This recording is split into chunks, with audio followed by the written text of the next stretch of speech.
সন্তানে মনোবাঞ্ছা এসেছ এখানে মাগো মা ছিলে কোথায় মাগো মা ছিলে কোথায় মাগো গোপালপুরেতে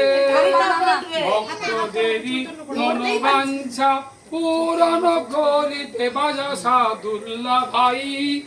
বাজা সাদুল্লাহ ভাই সবার ঠাই ঢাকে দিয়া ভর নাচিবে কালিকা মাতা